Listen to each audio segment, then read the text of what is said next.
Ninth,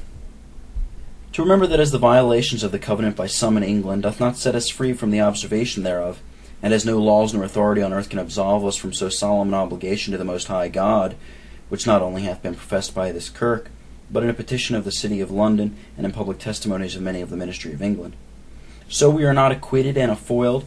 from the obligation of our solemn covenant, because of the troubles and confusions of the times, but that in the worst of times all those duties whereunto by covenant we oblige ourselves do still lie upon us, for we have sworn, and must perform it, concerning that cause and covenant wherein we solemnly engage, quote, that we shall all the days of our lives zealously and constantly continue therein against all opposition, and promote the same according to our power against all lets and impediments whatsoever, unquote. And if against all lets and impediments whatsoever, then the altering of the way of opposition, or of the kind of impediments, doth not alter the nature or tie of the covenant, but we are obliged to all the duties therein contained.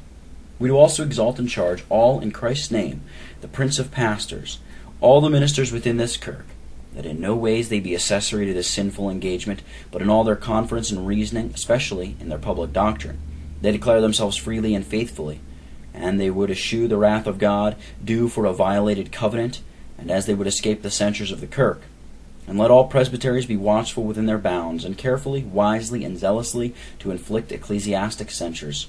Finally, we exhort all civil judicatories, and every one entrusted with power to manage the present affairs, that they would seriously remember the strict account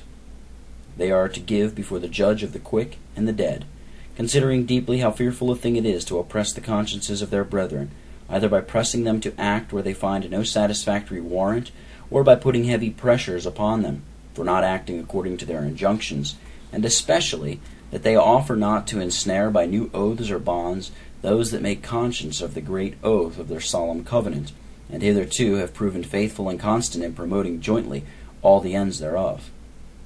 If this our faithful warning find favorable acceptance, so that the grievous things already enacted be no more prosecuted and pressed, we shall bless God who reigns in the kingdoms and councils of men. But if it fall out otherwise, as God forbid, we have liberated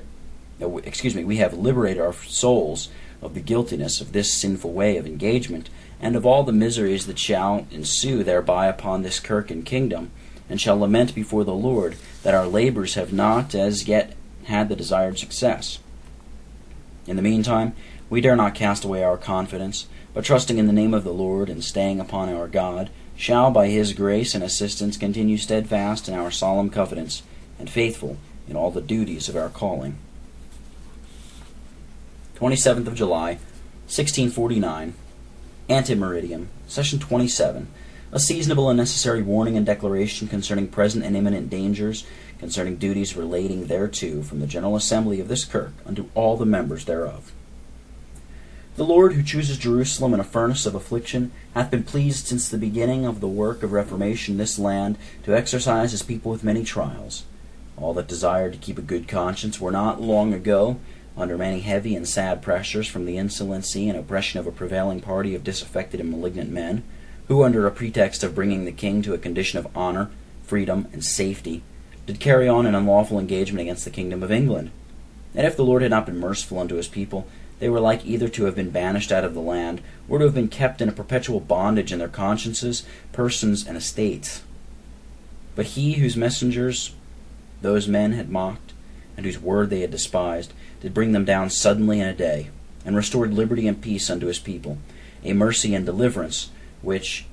as it ought to be remembered with thankfulness and praise, so may it engage our hearts, not to faint in troubles and straits that do yet abide us, but to trust in the name of the Lord, who both can and will deliver us still out of all our afflictions.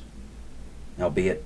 we do now enjoy many rich and precious blessings, wherein we have reason to be comforted and to rejoice, yet it were to shut our own eyes, if we should not see ourselves involved in and threatened with many and great dangers at home and from abroad.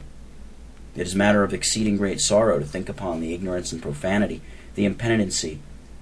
and security that abounds still in the land, notwithstanding all the gracious dispensations of the gospel and means of grace in such purity and plenty, that none of the nations round about us can boast of the like, and of all his sharp rods wherewith he hath afflicted us from year to year,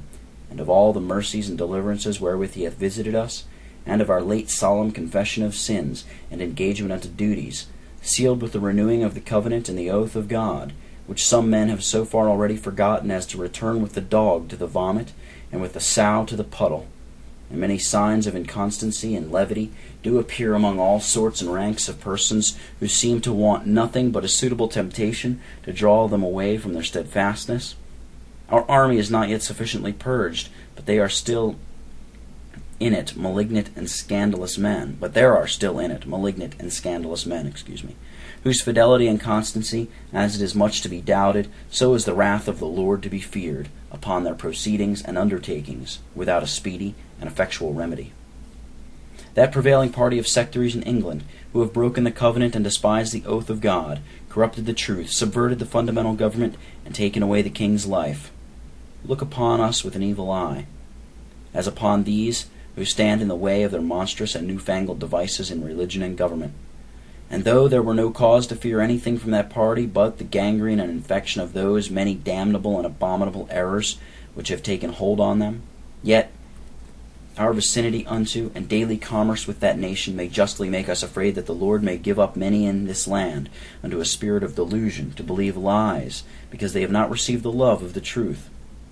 Neither is the malignant party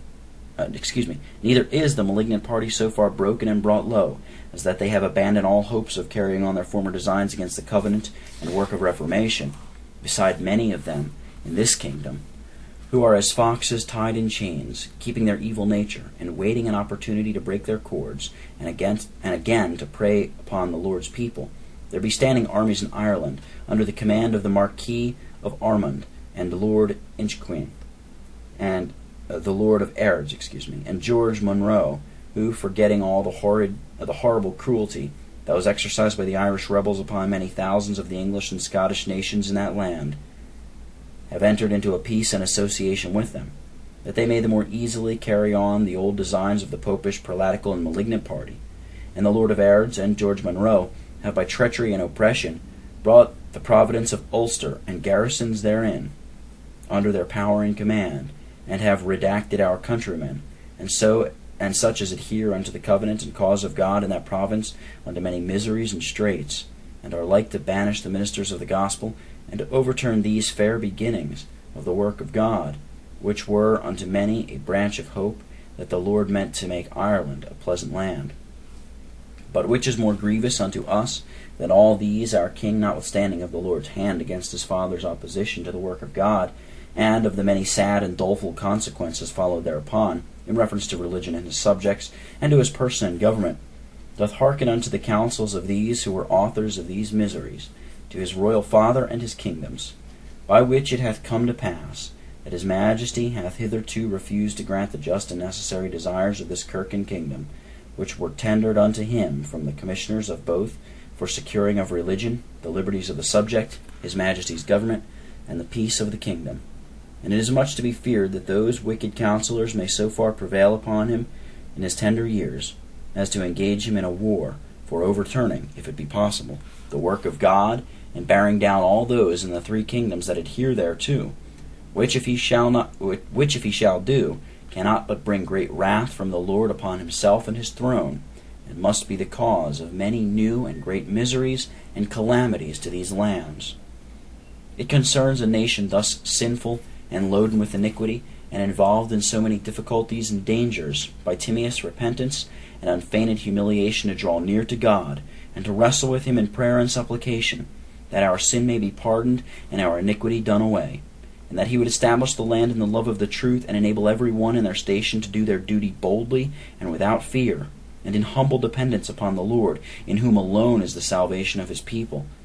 Every man ought with all faithfulness and diligence to make use of all these means that are approven and allowed of God, for preserving and carrying on of his work, and for securing and guarding the land against all enemies whatsoever, both upon the right hand and upon the left.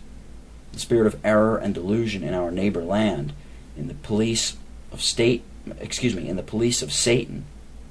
hath veiled itself in many under the mask of holiness, and is in the righteous and wise dispensation of God, armed with power and attended with success.